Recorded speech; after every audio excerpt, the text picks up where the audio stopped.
Ladies and gentlemen, thank you for taking the time to join us tonight. We'll give it another minute or two for people to join and we'll get started shortly. Again, thank you for joining us.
All right, ladies and gentlemen, it's a little after 6 p.m. Eastern, so we're going to go ahead and get started. My name is Jennifer Piggott, and I'll be your meeting facilitator tonight. Again, thank you for taking the time to join us. Before we get started, I'd like to note that this meeting is being recorded. We will now start the informational meeting for the Draft Environmental Assessment, or EA, for the Lake States Forest Management Bat Habitat Conservation Plan, also known as an HCP. While we're sure many of you have been following the development of the proposed Lake States Forest Management BAT HCP and related environmental review process closely, we'd like to go ahead and review the purpose of tonight's meeting. We will be providing information on their environmental review process for federal agency decisions on incidental take permits associated with the Lake States Forest Management BAT HCP. The U.S. Fish and Wildlife Service prepared a draft EA to review the HCP as required by NEPA, the National Environmental Policy Act.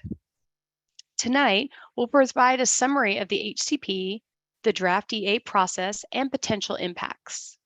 Finally, this meeting is an opportunity to ask questions about the HCP, the draft EA, and the environmental review process. Tonight's meeting will be conducted in two parts. Part 1 is a summary of the draft EA process and potential impacts.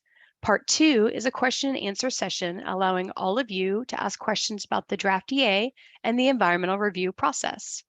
For clarity, this is not an official public hearing, nor a required part of the HCP review process. Rather, this is a chance for us to help share information with you about the HCP and the draft NEPA document. As such, we will not be holding a formal public comment session. We hope this meeting will be helpful to those who may have interest in the HCP or the draft EA, and the U.S. Fish and Wildlife Service welcomes your input on the draft documents.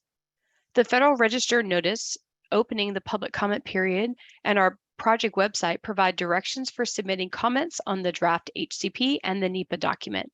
At the end of this presentation, we'll provide directions for submitting comments. Next, I'd like to review our agenda for this evening. We'll spend the first few minutes reviewing Zoom webinar tips and troubleshooting. Then Jennifer Wong, a bat biologist with the U.S. Fish and Wildlife Service, will provide a brief introduction to the bat species addressed in the Lake States HCP, their conservation needs, and how forest management can both benefit and harm bats. Then Nick Utrup with the U.S. Fish and Wildlife Service will provide an overview of the Lake States HCP.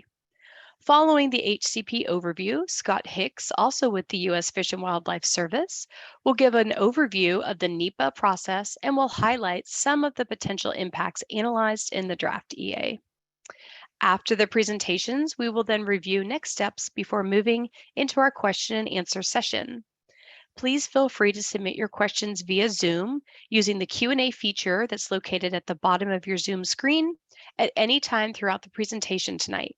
We will be addressing questions after the presentations have been completed at approximately 6:45 p.m. Eastern.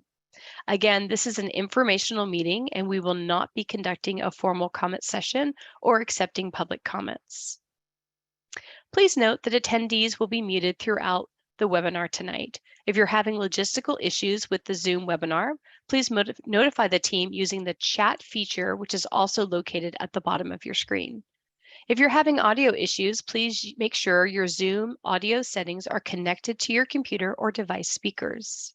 If you continue to experience audio issues, you may join this webinar via phone by calling in toll-free 888-788-0099. The webinar ID is 868-8246-2388, and the password is 407140. We will also drop this information into the chat box. As I mentioned, we will be accepting questions via the Q&A feature. Please feel free to submit your question at any time throughout the presentation.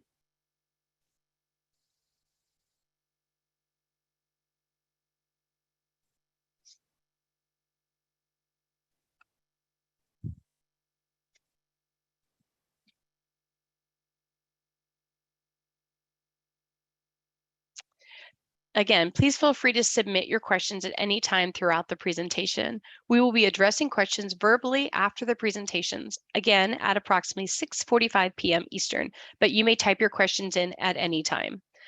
Also, please note that any comments submitted into the chat or Q&A feature are not considered official public scoping comments. To be considered an official public comment, you must provide written public comments via regulations.gov or by mail. We will review how to submit comments later in the presentation. Lastly, as a reminder, this webinar is being recorded. We expect to make the webinar recording available on the U.S. Fish and Wildlife Service project website, which is www.lakestatesnepa.com in the coming days.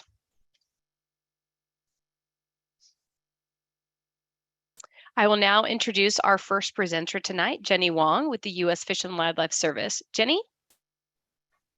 Thank you, Jennifer. Hi, everyone. Like Jennifer said, I'm Jenny Wong, and I'm with the Michigan Ecological Services Field Office.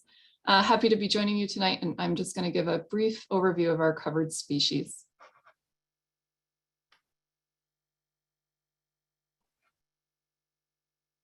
Based on the review of species of conservation concern known or suspected to occur in the HCP plan area, 4 bat species have been identified as covered species under the Lake States HCP. These are the Indiana bat, scientific name Myotis sodalis, which is a federally endangered species and occurs in Michigan. It is not known to occur in Minnesota or Wisconsin. The northern long-eared bat, or Myotis septentrionalis. This species is federally listed as threatened and occurs in all 3 states. The little brown bat, or Myotis lucificus. This species status is being reviewed by the Fish and Wildlife Service to determine if listing is warranted, and it occurs in all 3 states. And finally, the tricolored bat, or Perimyotis subflavus, formerly known as the eastern pipistrelle. This species is also being reviewed by the Fish and Wildlife Service to determine if listing is warranted, and it also occurs in all 3 states. The primary threat to all 4 covered species is the disease known as white nose syndrome. White nose syndrome has killed millions of hibernating bats across North America since it was first documented in New York in 2006. The disease is caused by a fungus known as Pseudogymnoascus destructans, or PD, which invades the skin of hibernating bats and disrupts their normal torpor patterns and behavior, leading to starvation, dehydration, and/or other injuries. Although people can spread PD on our clothing and shoes and probably introduce the fungus to North America, it does not affect humans or other mammals. Since 2006, white nose syndrome has spread to 38 US states and 8 Canadian provinces, and PD has been detected in 5 additional states. The northern long-eared bat, little brown bat, and tricolored bat have experienced the most severe white nose syndrome-related population declines of all our North American bat species. Although the Indiana bat has been listed as endangered since 1967, white nose syndrome is considered the most severe immediate threat to all 4 of the covered species, including the Indiana bat. The growing extinction crisis highlights the importance of the Endangered Species Act and efforts to conserve species, including the covered species, before declines become irreversible. Although these white nose syndrome related declines would be considered severe for many species, the unique ecology and life histories of the covered species make the declines especially concerning. It's important to note that although they may look like mice with wings, bats are very different from rodents. They have surprisingly slow life histories, with most of the covered species giving birth to a single pup each year. They can also live much longer than most rodents, with typical lifespans of 5 to 10 years or longer in the wild. Amazingly, one little brown bat in New York was found to have lived to be at least 34 years old, just almost as old as I am. The covered species are also highly social and dependent on complex social networks for survival, particularly reproductive females and their young. All 4 covered species form maternity colonies and raise young communally in the summer and hibernate in groups during winter. And this colonial roosting and hibernating behavior appears to be important for thermoregulation and overwinter survival. So these combined life history traits constrain the ability of severely reduced populations to recover to their former distributions and withstand additional threats, such as threats from wind energy mortality and habitat loss. So why should we care about declining bat populations? In addition to being essential to healthy ecosystems, bats contribute at least $3 billion annually to the US agricultural economy through their pest control and pollination services. Most North American bats, including all 4 of the covered species, are obligate insectivores and consume thousands of insects, including many crop and forest pest species each night. Without bats, insect populations can rise dramatically, with the potential for devastating losses for farmers and the forest products industry, as well as a potential rise in mosquito-borne disease. Declining bat populations is also expected to lead to greater use of chemical pesticides, not only increasing the economic burden for farmers and land managers, but bringing along another set of ecological concerns. During spring through fall, all 4 of the covered species roost and forage in forests. Northern long-eared and little brown bats tend to roost in cavities and dead and dying trees. Indiana bats typically roost beneath exfoliating bark, and tricolored bats tend to roost in the foliage of live trees.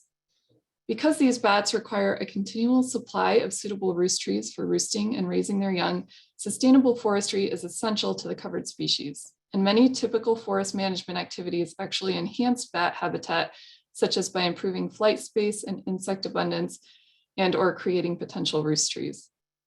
However, forestry activities can also kill, injure, or disturb roosting bats if they are present during timber harvest, prescribed burning, or other tree felling activities. Potential impacts would be greatest in core maternity roosting areas where reproductive females and their young are concentrated in the late spring through summer, as well as near hibernacula in the fall and early spring, where bats congregate before and after hibernation.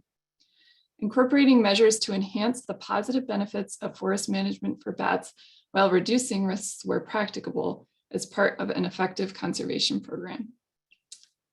With that, I'd like to thank the participants for your time, and I'll pass the presentation over to Nick Utrip with the Fish and Wildlife Service. Take it away, Nick. Thank you, Jenny. My name is Nick Utrip, and I'm a fish and wildlife biologist with the U.S. Fish and Wildlife Service's Minnesota, Wisconsin Ecological Services Field Office, and I sit in Bloomington, Minnesota. And I'll be providing an overview of the Lake States Habitat Conservation Plan, or HCP. I'm going to turn my camera off so you can focus on the presentation. So to provide some context for what has led up to this point, the Lake States HCP was prepared by the Michigan Department of Natural Resources, or DNR, the Minnesota DNR, and the Wisconsin DNR, which I'll refer to as the state DNRs. The shared goal of the state DNRs is to practice sustainable forestry for the purpose of promoting wildlife, enhancing and maintaining forest health, generating revenue, and providing recreational opportunities. While enhancing and maintaining forest health has the potential to adversely affect covered bats at the site level overall, the state DNR's forest management activities result in long-term habitat maintenance and the creation of forest conditions that are beneficial to bats. The issuance of an incidental take permit falls under the jurisdiction of the Federal Endangered Species Act, or ESA. Section 10 of the ESA allows incidental take of threatened and endangered species if take occurs under an approved Habitat Conservation Plan, or HCP. Take, as defined under the ESA, or Endangered Species Act, means to harass, harm, pursue, hunt, shoot, wound, kill, trap, or collect, or to attempt to engage in any such conduct. Incidental take is an unintentional but not unexpected taking. An HCP is the applicant's plan, in this case, the state DNR's plan, to avoid, minimize, and mitigate for take permitted by the incidental take permits of a covered species. The state DNRs are working with the U.S. Fish and Wildlife Service and preparing the HCP to apply for incidental take permits to cover forest management activities.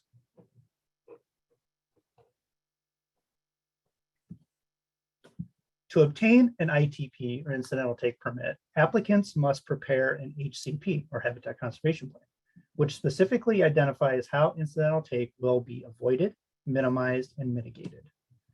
The Lake States HCP describes the conservation measures proposed to support ITPs for ongoing forestry practices. To evaluate whether or not to issue an incidental take permit, the service must consider the following issuance criteria. The taking will be incidental to an otherwise lawful activity. The impacts will be minimized and mitigated to maximum extent practicable. Adequate funding will be provided. The taking will not appreciably reduce the likelihood of survival and recovery of the species, and any other necessary measures are met. To reiterate, the action being considered by the service is whether or not to issue incidental take permits. The HCP and EA are developed so that the agencies can make an informed decision about whether or not to issue these permits. The plan area for the Lake States HCP, seen here in green, covers forest management practices across the states of Michigan, Minnesota, and Wisconsin. The plan area consists of approximately 47.3 million acres of forest lands across the 3 states. The Fish and Wildlife Service selected the covered species for the HCP based on a review of all species of conservation concern known or suspected to occur in the plan area. Covered activities are activities that may result in the incidental take of covered species. The Lake States HCP covers the following activities in the plan area: timber harvest and related forest management practices, including cutting trees for regeneration, forest products, salvage, firewood, and the creation of habitat for wildlife. Roads and trails construction, maintenance, and use. Prescribed fire, including burning for fuel reduction, vegetation management, containment, invasive species control, wildlife habitat enhancement and associated fire breaks, and HCP conservation strategy implementation, including monitoring and restoration associated with implementation of the Lake States HCP conservation strategy. HCP conservation measures that were incorporated into the HCP include codifying existing state forest management practices for the duration of the HCP, including timber harvest, retention guidelines, providing protective buffers of 150 feet or 1.6 acres around known occupied maternity roost trees for all covered bat species, and requiring seasonal avoidance of summer roosts within 2.5 miles of all known occupied Indiana bat maternity roost trees and capture locations for which no roost was found. Also, the establishment of bat protection zones. Also, the protection and maintenance of existing hibernacula, including entrance gating and a 2.25 mile buffer around these entrances. An annual harvest limit of 5% for all activities, which is likely to be much lower annually. And then the establishment of a communication plan and a white nose syndrome response plan for each state. A little more specific about the bat protection zones. In Michigan, this includes 41,363 acres of high quality swarming and staging habitat around 2 mines, as shown on the maps on this slide. For Minnesota, as shown on this slide for Minnesota, bat protection zones include 25,000 acres of high quality habitat that is managed as old growth forests. In Wisconsin, bat protection zones include 140,081 acres of high quality roost, swarming, and staging habitat. If issued, the proposed permit duration is 50 years unless the permit is amended, suspended, terminated, or renewed. The state DNRs are applying for incidental take permit terms of 50 years to allow for a sufficient assessment of many of the effects of the proposed forest management activities on covered species and for tracking the implementation of conservation actions. So who can apply for a permit? Private and tribal owners in Michigan, Minnesota, and Wisconsin may apply to participate in the landowner enrollment program component of this HCP if they plan to conduct covered activities and if they meet the following eligibility criteria. Landowners who own forest land greater than 10,000 acres in one state, or landowners in a given state that collectively own forest land which may or may not be contiguous in one of the forest land size classes as described in the HCP, where there is a potential to take out at least a half a bat per year on average, or those who own lands of any size containing a known occupied maternity roost tree or known hibernaculum entrance. So what about those who aren't eligible? So it's understood that private forest landowners play a pivotal role in the conservation of wildlife, including forest dwelling bat species. The HCP analyzed take, and it was determined that small acreages less than 10,000 acres generally have a lower risk. Landowners with small acreages can keep their risk low by implementing sustainable forestry practices written as conservation measures in the HCP. The Fish and Wildlife Service will be developing guidance that these landowners on small acreages less than 10,000 acres can use to help assess risk to bats on their properties, and will describe steps to take if they feel their actions may potentially harm bats. I will now pass it off to Scott Hicks of the Michigan Ecological Services Field Office with the U.S. Fish and Wildlife Service to discuss the draft EA. Excuse me, good afternoon, everyone. Scott Hicks here. I'm the field supervisor for the Fish and Wildlife Services Ecological Services Program here in Michigan. And I'm going to be going over the draft EA. So I'll shut off my camera and we will get started. So the National Environmental Policy Act, or NEPA, requires federal agencies to evaluate environmental and related social effects of their proposed action prior to making decisions. Under NEPA, agencies provide opportunities for public review and comment on those evaluations. The proposed issuance of an incidental take permit is considered a federal action under NEPA. The HCP addresses ESA permit issuance criteria. NEPA is a broader look at what may result from fulfilling our ESA permit obligations.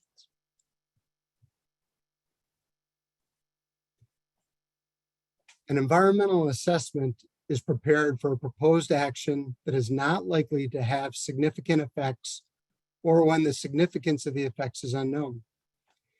An EA is required under NEPA to briefly provide sufficient evidence and analysis for determining whether to prepare an environmental impact statement, an EIS, or a finding of no significant impact, also called a FONSI, and discuss the purpose and need for the proposed action, identify alternatives, discuss the environmental impacts of the proposed action and alternatives, and provide a listing of the agencies and persons consulted. At the end of the EA process, we will determine if we can issue a FONSI or if we must prepare an EIS due to the potential for significant impacts under the proposed action. The purpose of our proposed action is to fulfill the services authority under the ESA regarding permit issuance. The state DNRs have applied for permits that would authorize incidental take of federally listed species for the covered activities in the plan area. The need is to fulfill the service's legal obligation in response to the Lake States HCP and request for ITP, incidental take permits. The HCP must provide information necessary to obtain an incidental take permit under the ESA, and the EA provides the information necessary under NEPA.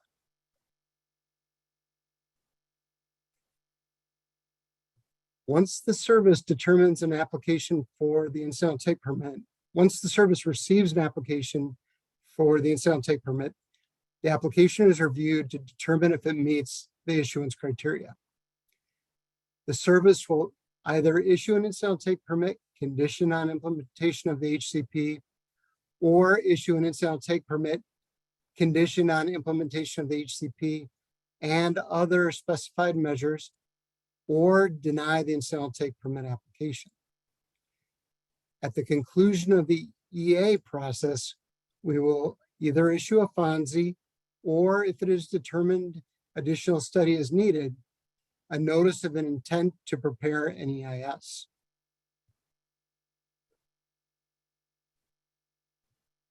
As Nick described, the proposed action is to issue 50-year take permits if the following criteria are met. Take of the listed species will be incidental.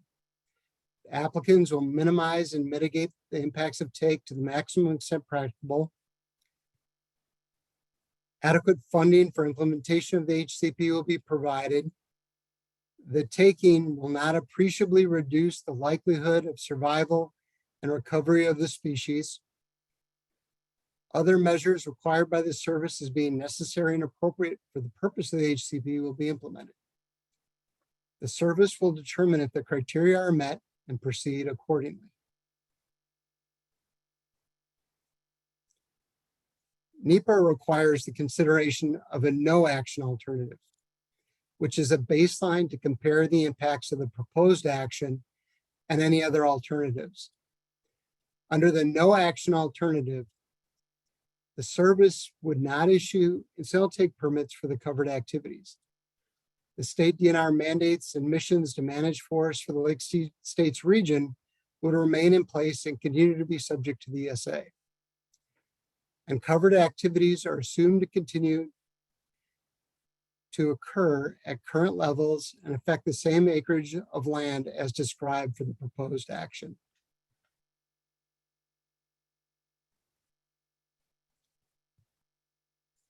Several alternatives were considered but eliminated from detailed study, including a shorter term permit was eliminated because sustainable forest management is a long-term activity, and some of the benefits may not be fully reached using a shorter term permit. Additional covered species were not included in the study, as the state DNRs have various other options for addressing those species, including currently holding other ESA Section 10 permits that provide incidental take coverage for some covered activities. Reduced covered activities were eliminated as all covered activities appeared essential to successful forest management practices covered in the HCP. The reduced geographic coverage alternative would have only issued incidental take permits for covered activities on state lands, excluding counties, municipalities, or private, including tribal landowners. However, forest management activities on excluded lands would still need to comply with the ESA requirements on a project-by-project basis, thus potentially increasing the financial burden on landowners and decreasing the effectiveness of each plan. Finally, the no-take alternative was eliminated as state DNRs must continue their forest management activities, which could ultimately result in the take of covered species. Each state has a mandate to protect and improve habitat for the covered species. State DNR's continued forest management activities could be constrained, and that may not fully meet their mandates under the no-take alternative.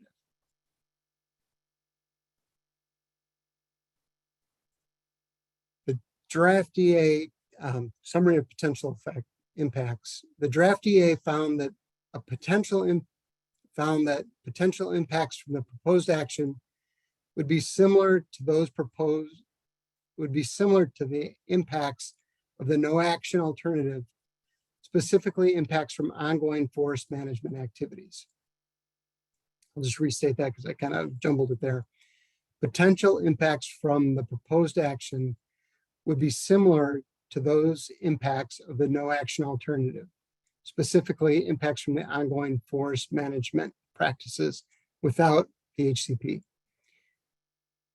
And implementation of the HCP's conservation strategy may protect resources in areas where the conservation measures are implemented and would benefit covered species. Therefore, the proposed action is preferred over the no action alternative.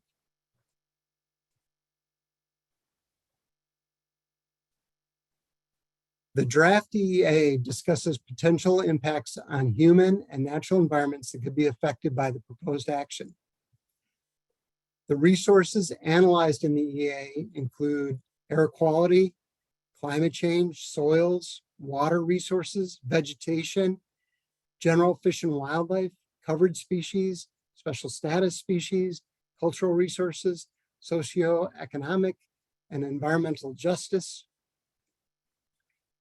The draft EA considers the current baseline for each of these resource areas and the significance of potential changes with the issuance of the incidental take permit under the ESA. In each case, the draft EA determined that the issuance of the incidental take permit for this HCP was not anticipated to significantly affect the resources under each topic area. We won't go through each of the resources addressed in the draft EA today, but we will highlight 5 examples. Please see Chapter 3 of the draft EA for additional details and discussion of the resources analyzed.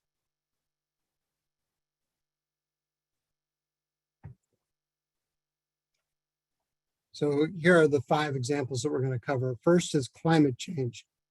Climate impacts may result from the release of greenhouse gases during forest management activities, including operation of vehicles and equipment and prescribed fire. Covered activities could increase or decrease the net amount of carbon storage depending on the specific activity and the characteristics of the forest. But forest management activities under the HCP relative to baseline conditions is not anticipated to significantly affect climate. Covered species. Few bat species are expected to be directly affected by covered activities each year, due in large part to the proportionately small amount of land that is harvested during the bat's active season and the current low bat populations. Overall, the effects are generally positive for bats in the case of timber harvest and mostly positive in the case of prescribed fire.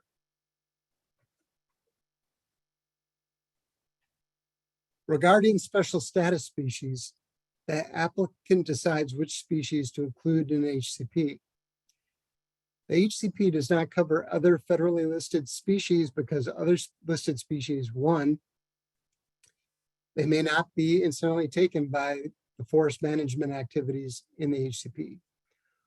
Or 2, the species are not found on covered lands.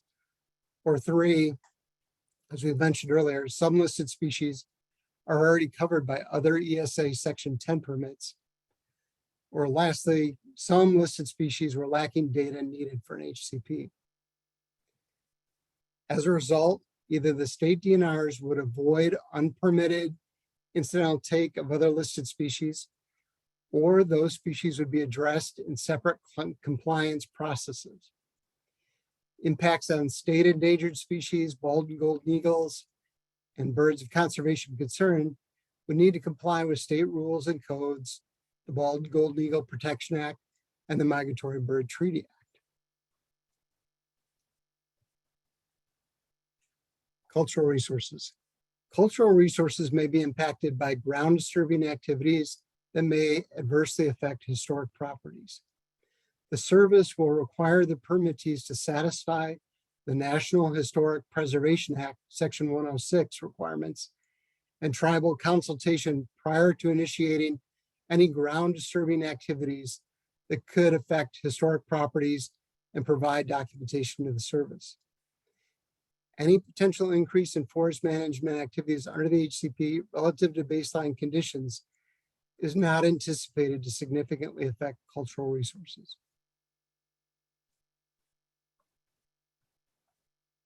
The covered activity with the greatest potential to affect socioeconomic conditions is timber harvest. Increased timber harvest could result in additional jobs and revenue. Any increase in the use of prescribed fire could result in localized short-term reduction in recreational access or corresponding loss of recreational revenue. Covered activities would mostly occur on lands owned and managed by state DNRs. It would not result in high or adverse effects on environmental justice populations located near these lands.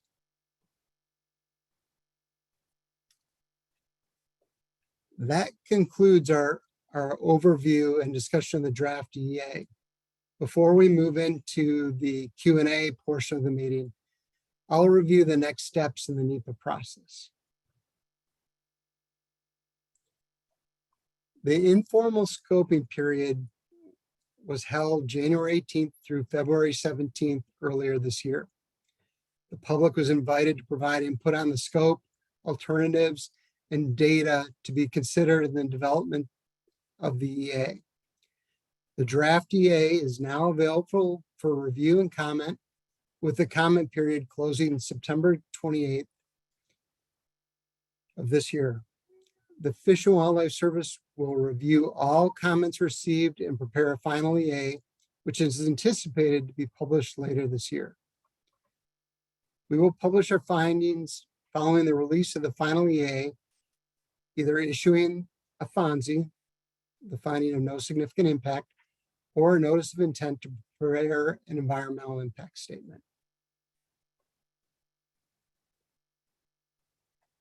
To stay up to date with project updates, visit the Lake States HCP NEPA website at www.lakestatesnepa.com. If you have not done so already, please consider joining the project mailing list via the website to receive emails regarding additional updates and information. And now I'll turn the presentation back over to Jennifer Agat. Thank you very much for your time tonight. I appreciate it. Great, thanks, Scott, and thanks to all of our presenters this evening.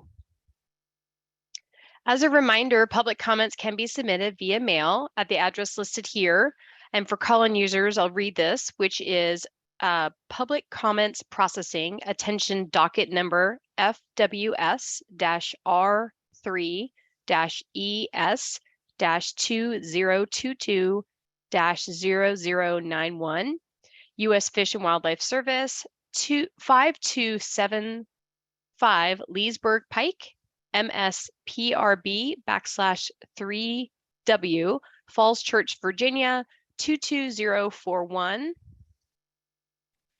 3803, and I'll also put this address, it's in the chat.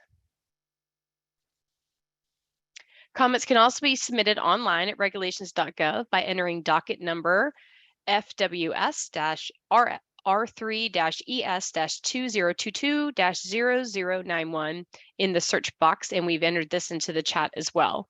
We know that's a lot of numbers. Please note that there is no need to submit online and via mail. All comments will be considered equally, whether they're submitted online or by mail. We will now move into the second part of tonight's meeting, which is our question and answer session. Just so you're aware, We do not have any new information or additional slides following the Q&A session, so you're welcome to leave if you don't have any questions, or you're also welcome to stay and listen to the question and answers tonight. Again, the question and answer session is for clarifying questions about the NEPA process and the draft EA. This is not an opportunity to provide formal oral comments. To be considered official public comments, comments should be submitted online or by mail as previously described by September 28th.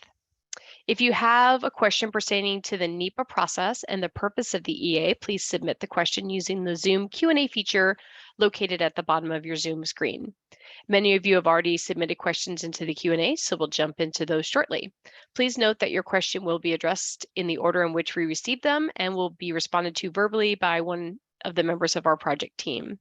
Please note there may be questions that are outside the scope of tonight's meeting, may be better suited as a public comment, or which our team may not have an answer for at this moment because they require some additional research, review, or coordination. In any case, each of these will still be addressed live and the responsible agency will provide direction. All right, let's go ahead and begin answering questions. Our first question this evening is in the draft EA on page 2 through 5. In the 5th paragraph, it states, herbicide application or brushing to control competition from shrubs and other non-tree species like blackberry. This statement does not show up in the draft HCP on pages 2 through 5 in the 4th paragraph. Is this an oversight? Nick, I'm going to send this one over to you for a live answer. Yeah, thanks for that question. I believe herbicide application is discussed in the HCP on page 211 or 211. It is discussed in the draft HCP.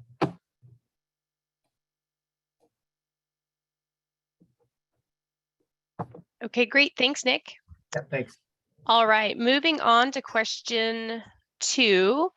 Draft HCP chapter 4, table 4 through 11 on pages 4 through 36. Summer habitat percent eligible for enrollment columns don't show anything. Is this an oversight? Thank you for that question. That one's going to require a little bit more research and review by the Fish and Wildlife Service team. So we would ask that you submit that as an official comment, either by mail or on regulations.gov, so it can be looked at further. Thank you again for the question.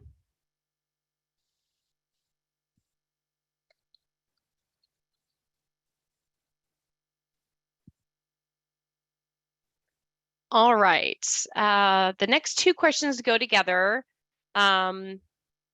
Hibernacula entrances, no tree removal within 2.5 miles during spring or fall. What is the rationale for this? And the reference is draft HCP chapters 5, objective 5.2 tables, page 5 through 32.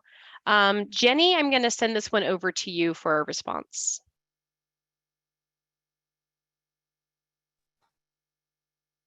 Yeah, thanks for that question. I just wanted to specify for the other attendees that this conservation measure is specific to tree removal associated with road and trail construction. And it's intended to reduce impacts to bats near hibernacula during what we call the fall swarming and spring staging life stages, which is where the covered species populations, which are normally distributed across the landscape in forested habitat, are more heavily concentrated around hibernacula before and after hibernation.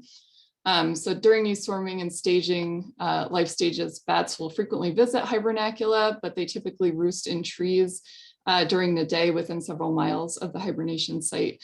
And they often will roost and forage along small, low traffic roads like those used for forestry activities. Okay, great. Thanks, Jenny.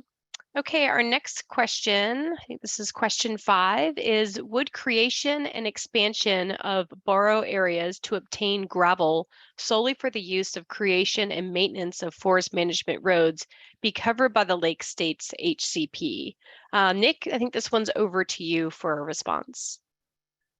Yeah, I was thinking about that one. I believe, and thanks for the question, I believe expansion or creation of gravel borrow pits should not result intake unless they're associated with timber harvest. And so, I mean, it's not, if it's just borrowing without associated timber harvest activity, it would not result in take. But of course, if there's any timber harvest associated with that, it would be, I believe it would be covered by the HCP, but I don't know if I have an exact answer on that one. That would be a good comment, official comment through our process. If that answer does not satisfy you, then it would be a good comment through our official process. But my best answer to that right now would be if it's associated with timber activity, it probably is. But if it's not, then there would be no take, if that helps. Great, thanks, Nick.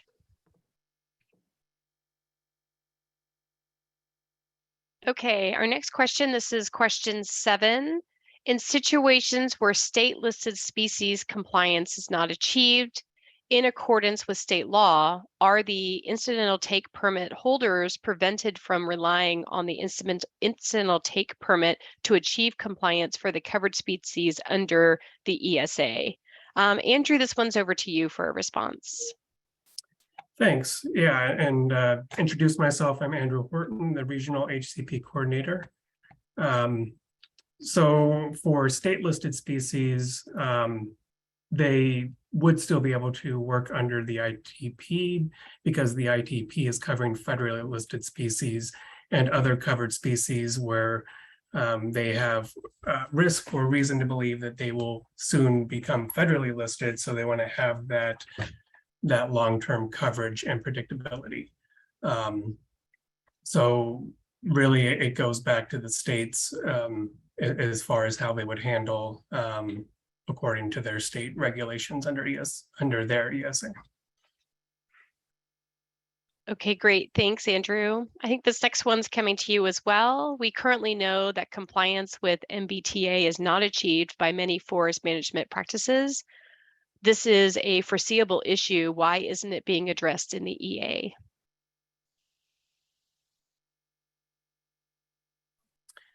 Yeah, that's a much more nuanced question.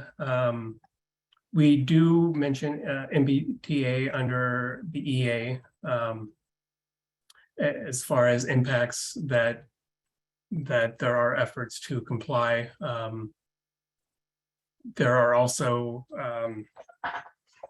current regulations, I believe, in the works to provide take permits down the road, but nothing's really set. So yeah, I can't really answer that one quite at this moment. I need, I guess, a little bit more prep for that one. Sure, no problem, Andrew. So for that commenter, I'd recommend you submit that as a formal comment so it can be further researched and reviewed and coordinated.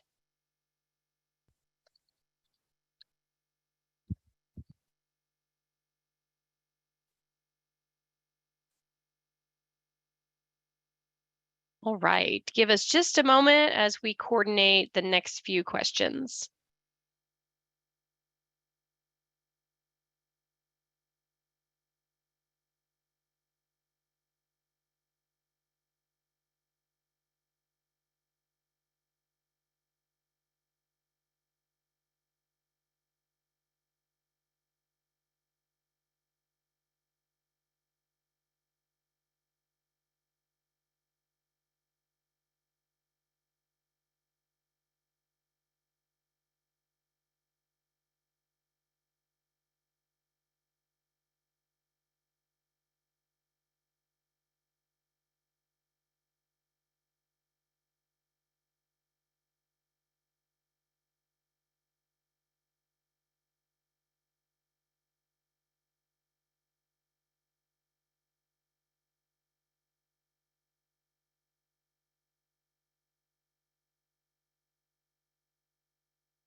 All right, folks, sorry for that delay. Our 8th question is, would herbicide application applied solely for forest regeneration be covered by the Lake States HCP? Nick, this one's over to you for a response.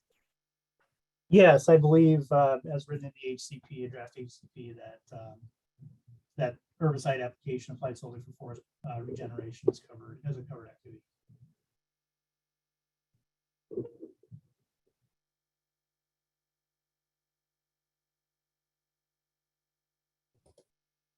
Thank you. Great, thanks, Nick.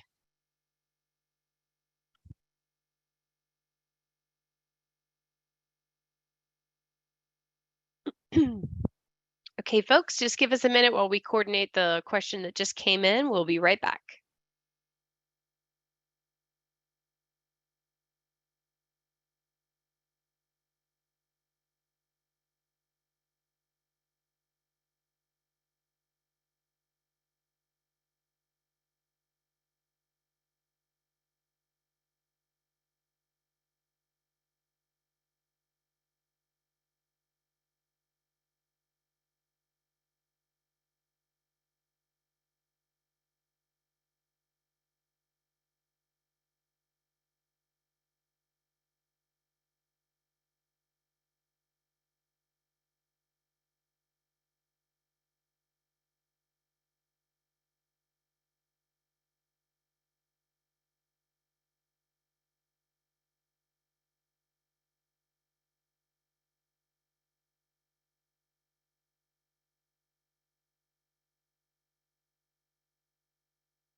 Okay, folks, our next question is back to the state listed species question. Shouldn't the EA consider the impacts of non-compliance with state regulations?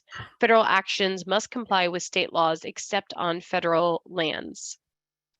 And for this one will also require some additional research and review. So we're going to ask that this attendee that asked this question also submit it as an official comment. Again, you can submit that in writing or through regulations.gov. Andrew, did you have something to add?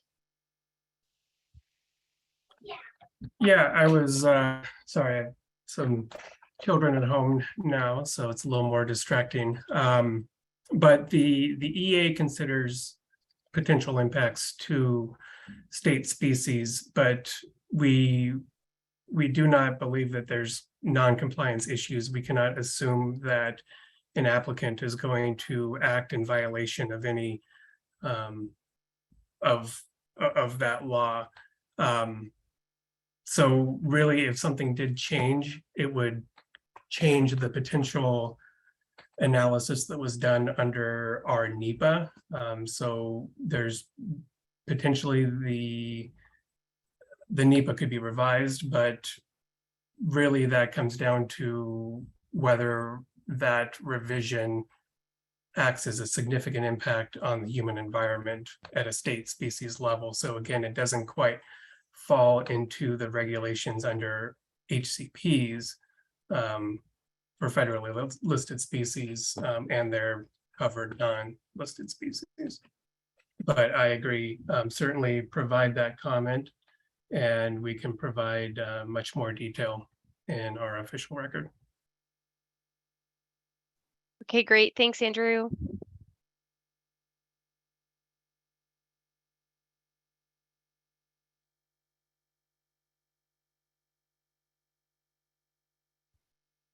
Okay, ladies and gentlemen, those are all 9 questions that we received this evening, but we do have some time remaining in our informational meeting.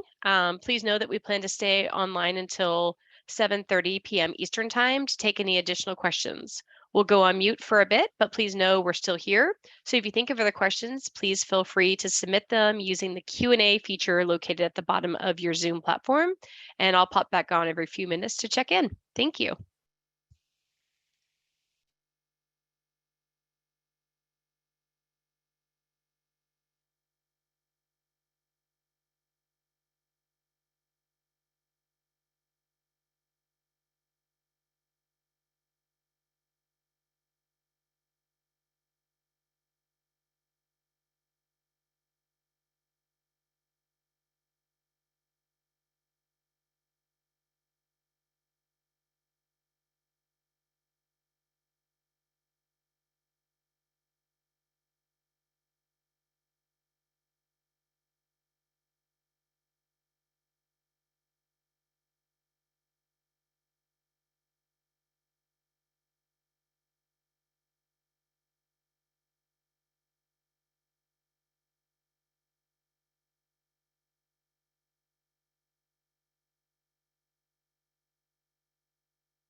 As a reminder, ladies and gentlemen, we're in our question and answer session of tonight's informational meeting.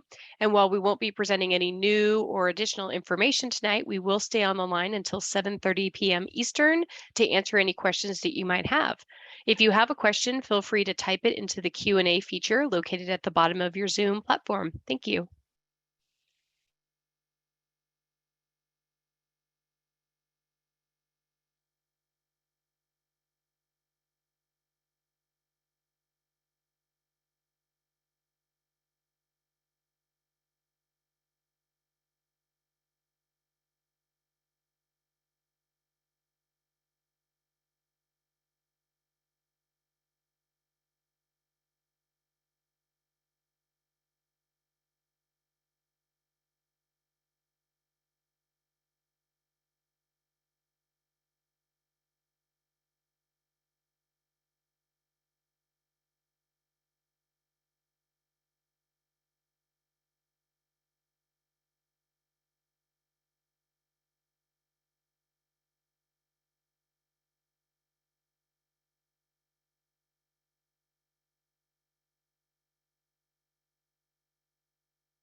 Right, ladies and gentlemen, we received another question. This is question 10.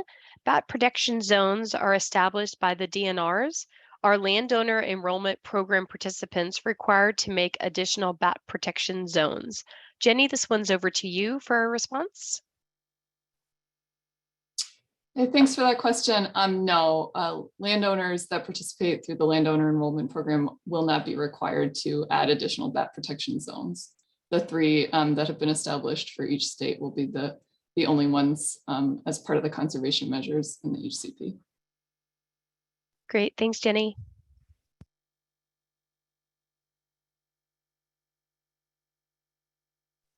Again, ladies and gentlemen, we're in our question and answer session of our informational meeting tonight. And while we won't be presenting any new or additional information tonight, we will stay on the line until 7:30 p.m. Eastern to answer any questions that you might have. To submit a question, you can use the Q&A feature located at the bottom of your Zoom platform. Thank you.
Again, ladies and gentlemen, we're in the question and answer session. And while we won't be presenting any new or additional information this evening, we will stay on the line until 7:30 p.m. Eastern time to hear any questions and answer any questions that you might have. To type in a question, use the Q&A feature located at the bottom of your Zoom platform. Thank you.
Again, ladies and gentlemen, we're in the question and answer portion of tonight's informational meeting. We have about 20 minutes remaining.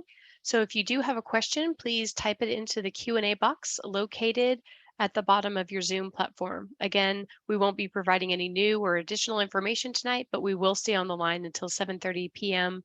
Eastern Time to answer any questions you might have. Thank you.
Again, ladies and gentlemen, we're in the question and answer session of tonight's informational meeting. We have about 15 minutes remaining. So if you have any additional questions you'd like us to address tonight, please type them into the Q&A feature located at the bottom of your Zoom screen.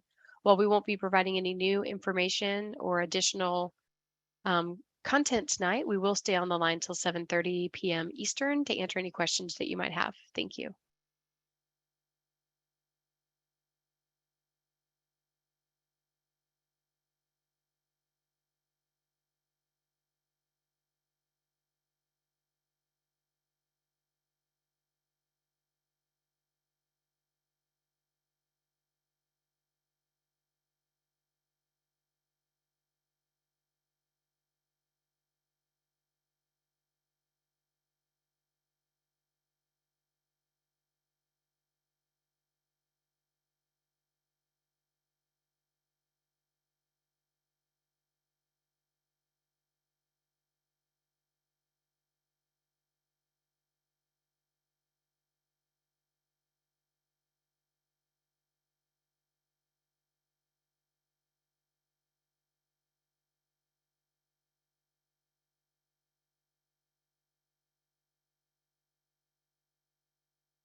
Again, ladies and gentlemen, we're in the question and answer session of tonight's informational meetings, and we have a few minutes remaining. So if you'd like to ask a question, please type it into the Q&A feed located at the bottom of your Zoom platform. Again, we'll stay on until 7:30 p.m. Eastern to answer any questions that you might have. Thank you.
Again, ladies and gentlemen, we're in the question and answer portion of tonight's informational meeting. So if you have a question, please type it into the Q&A box located at the bottom of your Zoom screen, and we'll stay on the line until 7:30 p.m. Eastern to answer any questions that you might have. While we won't be presenting any new or additional information tonight, like I said, we will stay on to answer any questions you might have. Thank you.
All right, ladies and gentlemen, I would like to thank you all for your participation in the informational meeting for the draft EA for the Lake States Forest Management BAT HCP.